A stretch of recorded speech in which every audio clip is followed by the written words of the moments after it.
Students, आज मैं आपको नया टॉपिक बाइपोलर जंक्शन ट्रांजिस्टर बताने जा रहा हूँ। तो देखिएगा, बाइपोलर जंक्शन ट्रांजिस्टर क्या होता है, किस काम आता है, कैसे बनाते हैं, क्या क्या इसकी कैरेक्टरिस्टिक्स है, ये डिटेल इसके बारे में हम डिस्कस करेंगे। बहुत इंपॉर्टेंट टॉपिक है इलेक्ट्रिकल, इलेक्ट्रॉनिक्स और कंप्यूटर साइंस तीनों ब्रांचों के लिए, तो ध्यान से देखिएगा। सबसे पहली बात कि बाइपोलर बाइपोलर क्यों कहते हैं। बाइपोलर शॉर्ट में इसको कहते हैं BJT. BJT, B for bipolar, J for junction, T for transistor. Bipolar generally पूछा जाता है बाइपोलर क्यों कहते हैं इसको, क्योंकि बाइपोलर मतलब हो गया कि इसमें करंट जो होती है दो प्रकार के चार्ज कैरियर्स, इलेक्ट्रॉन और होल्स, दोनों प्रकार के चार्ज कैरियर्स की वजह से फ्लो होती है, इसलिए इसको कहते हैं बाइपोलर। ट्रांजिस्टर मतलब क्या होता है, एक्चुअली ट्रांजिस्टर क्या होता है कि हम एक सिग्नल को एक स्थान से दूसरे स्थान जब भेजते हैं तो सिग्नल वीक होता जाता है। फॉर एग्जांपल, जैसे हम आपसे बोल रहे हैं, ठीक है, आपसे बातें कर रहे हैं। अब इस सिग्नल को अगर हम दूर तक कहीं भेजना हो तो हम दूर तक नहीं भेज सकते जब तक कि इसके अंदर हम कोई एम्पलीफायर नहीं लगा देंगे, ठीक है। एम्पलीफायर कौन बनाता है, ट्रांजिस्टर। तो ट्रांजिस्टर सिग्नल को एम्पलीफाई करने का काम करता है। एम्पलीफाई मतलब क्या, मतलब एक छोटा सा इनपुट सिग्नल हमने दिया, इसको इसकी एम्पलीट्यूड को, आयाम को ये बढ़ा के इतना कर दिया, ये क्या है, ट्रांजिस्टर है एम्पलीफायर। एम्पलीफायर करने का मतलब आयाम को या एम्पलीट्यूड को बढ़ा देना, जिससे ये दूर तक भेजा जा सकता है, ठीक है। तो ट्रांजिस्टर का सबसे महत्वपूर्ण उपयोग क्या है, कि एम्पलीफायर की तरह काम करता है, तो उसका नाम इसीलिए पड़ा है ट्रांजिस्टर। मतलब हम सिग्नल को एक रेजिस्टेंस से दूसरे रेजिस्टेंस की तरफ भेजते हैं और सिग्नल का एम्पलीट्यूड बढ़ जाता है, एम्पलीफाई हो जाता है सिग्नल, इसलिए इसको कहते हैं ट्रांजिस्टर, ठीक है। देखिए क्या करें, transistor is transfer of signal from one resistance to another resistance and amplification of signal take place. मतलब सिग्नल को हम एक रेजिस्टेंस से दूसरे रेजिस्टेंस की तरफ भेजते हैं और सिग्नल अपने आप एम्पलीफाई हो जाता है, इस प्रोसेस को हम कहते हैं ट्रांजिस्टर, ठीक है। ये हमारा ट्रांजिस्टर है। काम क्या हो गया, ट्रांजिस्टर का एम्पलीफिकेशन करना है। एम्पलीफिकेशन मतलब क्या हो गया, सिग्नल के एम्पलीट्यूड जितना छोटा था उसको बढ़ा रहे हैं। क्यों ऐसा कर रहा है, जिससे सिग्नल दूर तक हम भेज सकें, चाहे हमारी पिक्चर हो, चाहे हमारा वॉइस हो, चाहे हमारा डेटा हो, कुछ भी अगर हमको दूर तक भेजना है तो हमको एम्पलीफिकेशन करना ही पड़ेगा, और एम्पलीफिकेशन का काम करता है ट्रांजिस्टर, इसलिए ट्रांजिस्टर बहुत इंपॉर्टेंट है, ठीक है। तो ये हो गया हमारा ट्रांजिस्टर। ध्यान से देखिए क्या कर रहे हैं, बाइपोलर। बाइपोलर मतलब जिसमें इलेक्ट्रॉन और होल्स दोनों की वजह से करंट फ्लो हो रहा है, इसको कहते हैं बाइपोलर। ट्रांजिस्टर, ट्रांजिस्टर मतलब transfer of signal from one resistance to another resistance, और सिग्नल का आयाम बढ़ता है, इसको कहते हैं ट्रांजिस्टर, ठीक। अब ये ट्रांजिस्टर दो प्रकार का होता है, टू टाइप्स। ट्रांजिस्टर कितने प्रकार का होता है, दो प्रकार का, आपने पढ़ा भी होगा 10th में या 12th में। देखिएगा, एक होता है एनपीएन और दूसरा होता है पीएनपी। एनपीएन क्या होता है, एक पी टाइप सेमीकंडक्टर को दो एन टाइप सेमीकंडक्टर के बीच में सैंडविच कर देते हैं। देखिए जैसे सैंडविच बनता है वैसे ही दो एन टाइप सेमीकंडक्टर के बीच में एक पी टाइप सेमीकंडक्टर को सैंडविच कर दिया, तो इसको हम कहते हैं NPN transistor. Left most terminal को कहते हैं emitter, E M I double T R, emitter, left most terminal. Right most terminal को कहते हैं कलेक्टर, और मिडिल को कहते हैं बेस। मतलब हमारा ट्रांजिस्टर जो होता है वो थ्री टर्मिनल डिवाइस है, इमीटर, बेस और collector. Left most emitter, right most collector, middle base. Similarly PNP transistor, ये भी दो प्रकार का होगा। सर पीएनपी ट्रांजिस्टर, इसमें भी तीन टर्मिनल होंगे, क्या क्या, इसमें हम एक एन टाइप सेमीकंडक्टर को दो पी टाइप सेमीकंडक्टर के बीच में सैंडविच करते हैं। एक एन टाइप सेमीकंडक्टर दो पी टाइप सेमीकंडक्टर के बीच में सैंडविच करता है। इसमें भी राइट लेफ्ट मोस्ट को इमीटर, राइट मोस्ट को कलेक्टर और मिडिल को बेस कर, ठीक है। इसका सिंबल ये होता है, देखिएगा ये मिडिल वाला बेस है, ये जिसपे एरो नहीं बना है वो कलेक्टर है, और जिसपे एरो बना है वो इमीटर। ये एरो बताता है कि करंट का डायरेक्शन किधर है, ठीक है। Similarly PNP, base, collector, emitter, दोनों में अंतर क्या है, इसमें करंट का डायरेक्शन अंदर की तरफ है, इसमें करंट का डायरेक्शन बाहर की तरफ। तो ये एक समरी ट्रांजिस्टर हमारा क्या है, दो प्रकार का होता है, एनपीएन और पीएनपी। एनपीएन में पी दो एन के बीच में सैंडविच है, और पीएनपी में एन दो पी के बीच में सैंडविच। कंस्ट्रक्शन देखिए कैसे हम बनाते हैं। हम क्या करते हैं, जो इमीटर होता है उसमें डोपिंग सबसे ज्यादा करते हैं। डोपिंग मतलब समझ रहे हैं, जैसे हमने डायोड में पढ़ा था, डोपिंग जब ज्यादा करते हैं तो इसमें नंबर ऑफ इलेक्ट्रॉन खूब ढेर सारे हो जाते हैं। बेस में डोपिंग मिनिमम करते हैं, सबसे कम, क्योंकि बीच का पार्ट है सबसे कम हम जाते हैं चार्ज करें। और कलेक्टर इसमें डोपिंग मीडियम, बहुत ज्यादा नहीं बहुत कम नहीं, इससे कम और इससे ज्यादा कम डोपिंग के अनुसार। अब देखिए एरिया के अनुसार सबसे बड़ा साइज इसको बनाते हैं, साइज में मैक्सिमम। सबसे छोटा कंस्ट्रक्शन कैसे हम बनाते हैं, इसका कंस्ट्रक्शन कैसे करते हैं देखिएगा ध्यान से। इमीटर कंस्ट्रक्शन में दो चीज ध्यान देते हैं, एक तो साइज और दूसरा डॉपिंग कैसे करते हैं। ठीक है, इमीटर वह है जिसमें हम सबसे ज्यादा डॉपिंग करते हैं। देखिए हमने लिखा है डॉपिंग मैक्सिमम। इमीटर वह है जिसमें हम सबसे ज्यादा डॉपिंग करते हैं। बेस वह है जिसमें हम सबसे कम डॉपिंग करते हैं। और कलेक्टर वह है जैसे जिसमें मीडियम डॉपिंग करते हैं। मतलब कलेक्टर में डॉपिंग हम इससे तो कम लेकिन बेस से ज्यादा करते हैं। ठीक है, साइज के अनुसार साइज में सबसे बड़ा कलेक्टर को बनाते हैं, बेस को सबसे छोटा बनाते हैं और मीडियम साइज बनाते हैं इमीटर। ये दोनों में है। ठीक है, काम क्या है, इमीटर का काम होगा इलेक्ट्रॉन को इमिट करना, भेजना।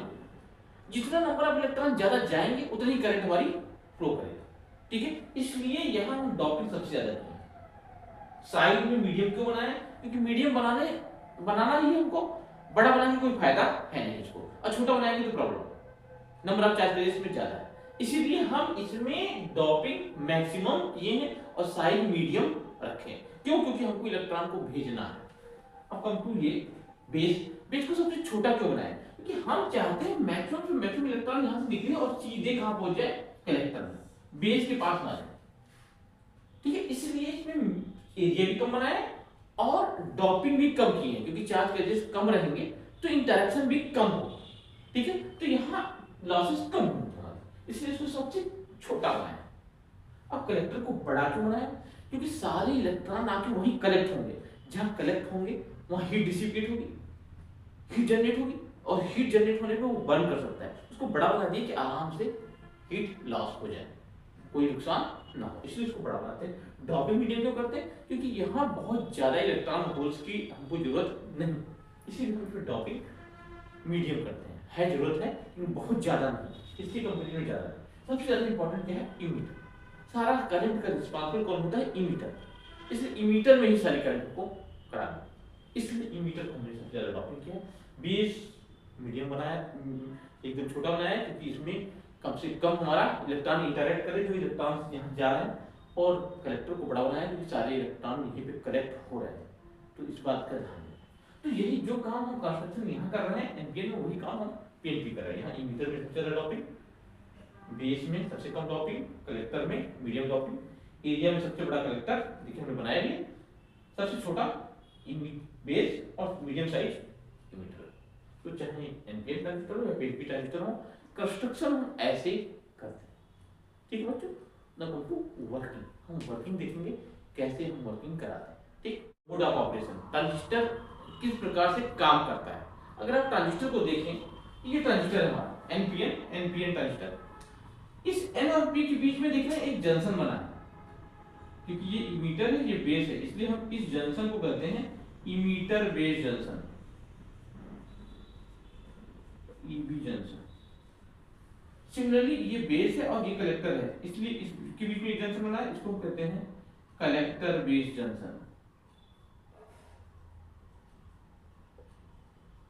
मतलब ये ट्रांजिस्टर जो है 3 टर्मिनल वाली डिवाइस है और 2 जंक्शन है। टर्मिनल कौन कौन से हैं, इमीटर बेस और कलेक्टर, और जंक्शन 2 है, इमीटर बेस जंक्शन और कलेक्टर बेस जंक्शन। तो वही हम 2 बता रहे हैं।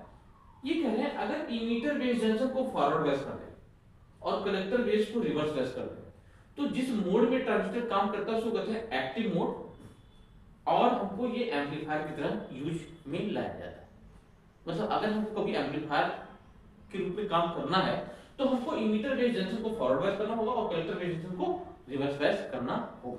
ये बहुत इंपॉर्टेंट, सबसे पहली रिक्वायरमेंट। दूसरा क्या है, अगर मान ले emitter based junction forward bias है और collector based junction reverse bias, forward bias, दोनों जंक्शन ये भी फॉरवर्ड बायस हो जाए और ये भी फॉरवर्ड बायस है, तो इस समय जो ट्रांजिस्टर काम करेगा उसको हम कहेंगे सैचुरेशन मोड। इस समय ये स्विच की तरह काम करेगा, स्विच ऑन ऑफ स्विच, और स्विच भी कैसा, ऑन स्विच, ऑन स्विच की तरह काम करेगा।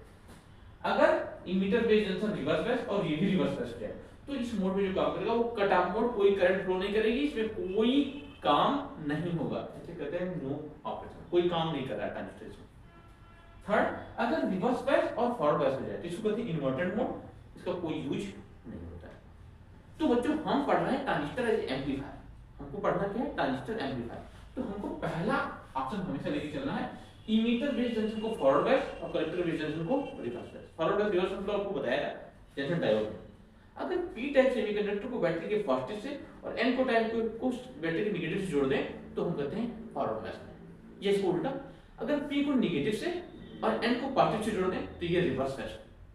ठीक है, तो हम ये देखेंगे कि पी कैसे जुड़ा हुआ है। हमको क्या करना है, इस जंक्शन को फॉरवर्ड बायस करना है। फॉरवर्ड बायस मतलब एन को जोड़ना होगा नेगेटिव टर्मिनल से, एन जुड़ा है नेगेटिव टर्मिनल से, और पी को जोड़ना होगा पॉजिटिव टर्मिनल से।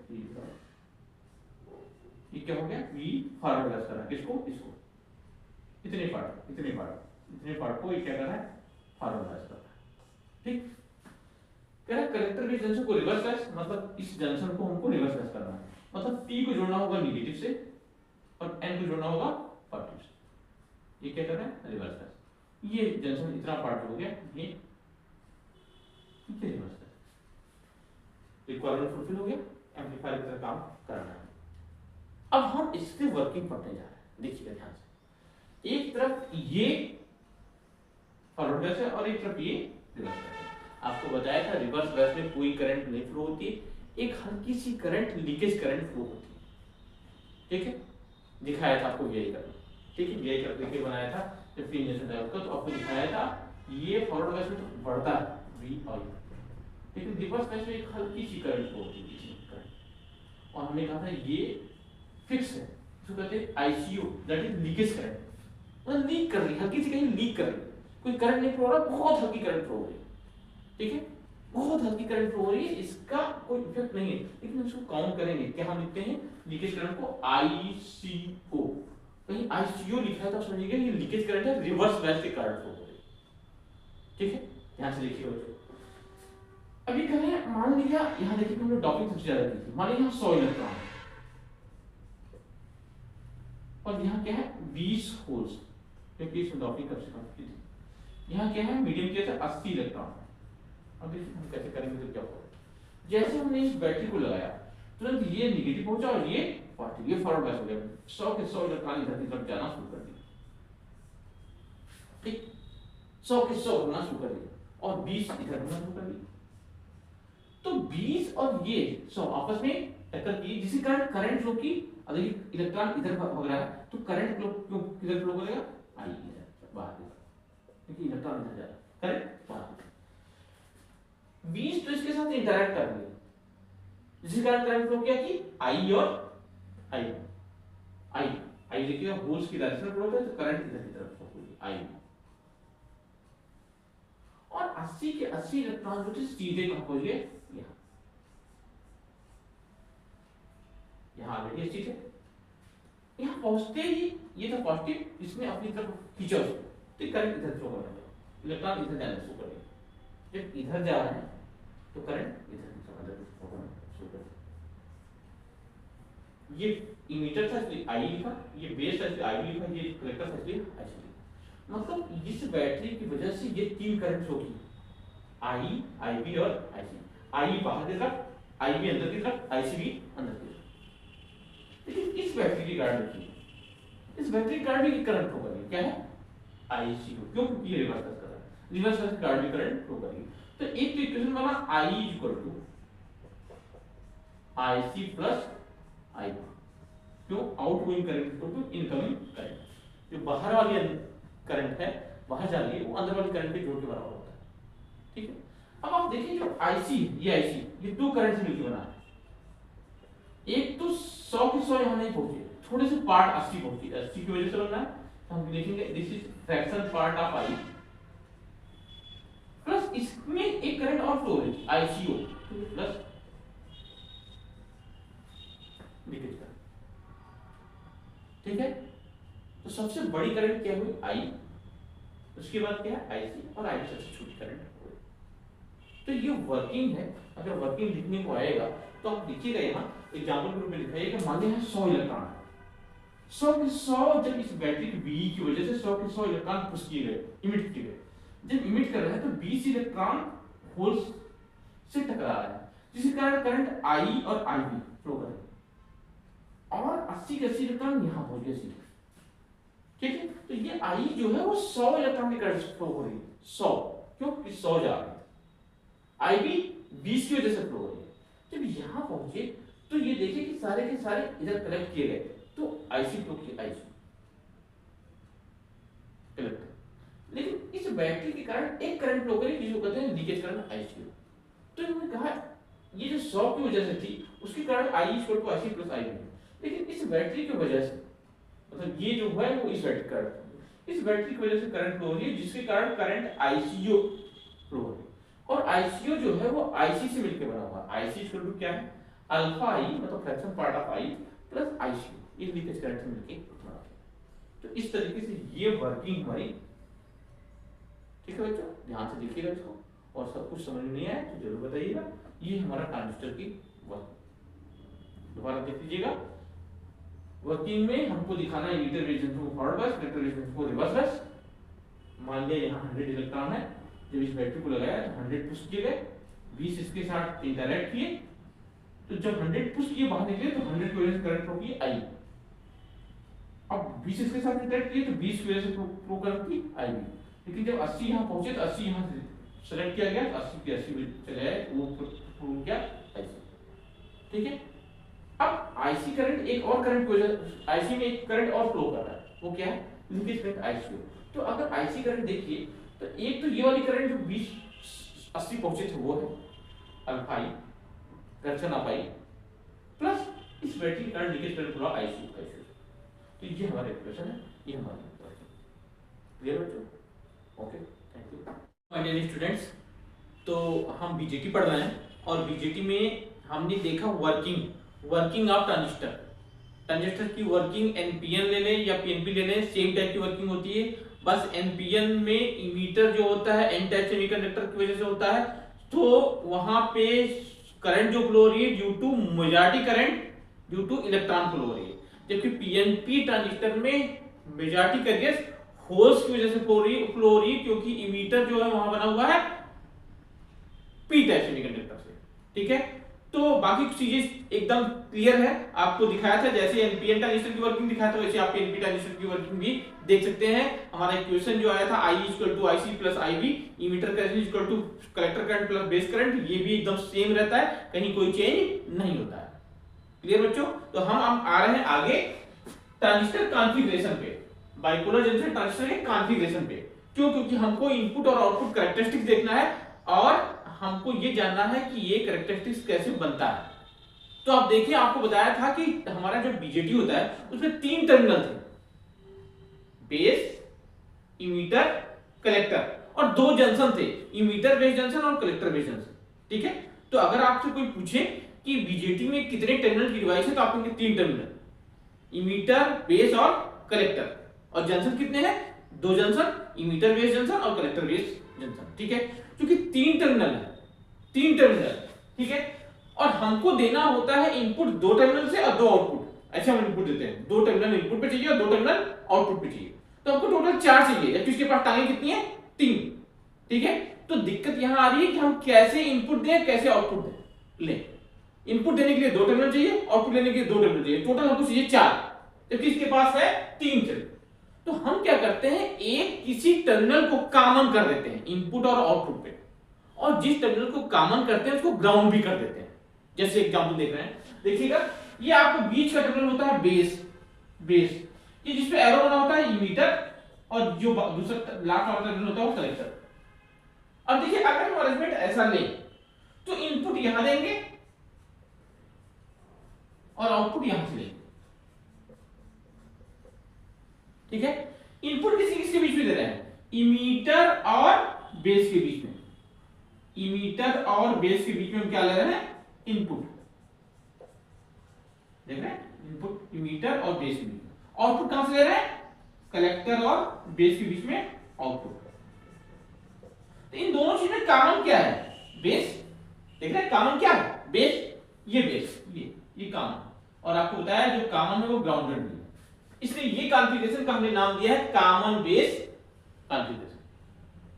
ठीक, क्लियर। देखिएगा हम इनपुट दे रहे हैं मीटर और बेस की तरफ से और आउटपुट दे रहे हैं कलेक्टर और बेस की तरफ से, तो बेस की तरफ कॉमन है और वो ग्राउंडेड भी होता है, इसलिए हम उसको कहते हैं कॉमन बेस कॉन्फ़िगरेशन। सिमिलरली यहां देखिए इनपुट यहां दे रहे हैं और आउटपुट यहां से दे रहे हैं। इनपुट किसी किसी बेस में दे रहा है, देखिएगा ये टर्मिनल है बेस और ये टर्मिनल है इमीटर और ये कलेक्टर। इनपुट दे रहे हैं बेस और इमीटर के बीच में इनपुट, आउटपुट दे रहे हैं